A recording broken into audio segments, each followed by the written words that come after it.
আজ ৩৫ নম্বর বিধানসভার অন্তর্গত রায়গঞ্জের বিডিও অফিসে উপস্থিত হয়ে এসআইআর এর শুনানি প্রক্রিয়া সরেজমিনে খতিয়ে দেখলেন বিধায়ক কৃষ্ণ কল্যাণী। তিনি শুনানি চলাকালীন সাধারণ মানুষের বিভিন্ন অভিযোগ ও সমস্যার কথা মনোযোগ সহকারে শোনেন। সাধারণ মানুষের সমস্যা দ্রুত সমাধানের লক্ষ্যে বিধায়কের উদ্যোগে সেখানে একটি হেল্প ডেস্ক চালু করা হয়। এর পাশাপাশি দীর্ঘ সময় ধরে অপেক্ষামান মানুষজন যাতে খাবারের অভাবে অসুবিধায় না পড়েন সে কথা মাথায় রেখে রুটির গাড়ি অন্নপূর্ণা ভাণ্ডারের ব্যবস্থাও করা হয়।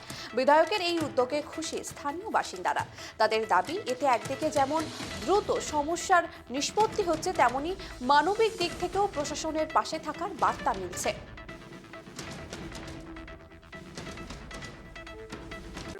এখানে হিয়ারিং চলছে আজকে আমার বিধানসভা বাহিন মারাইকুড়া অঞ্চল প্লাস রায়গঞ্জ মিউনিসিপ্যালিটির বিভিন্ন ওয়ার্ডে এর হিয়ারিংয়ের কাজ চলছে।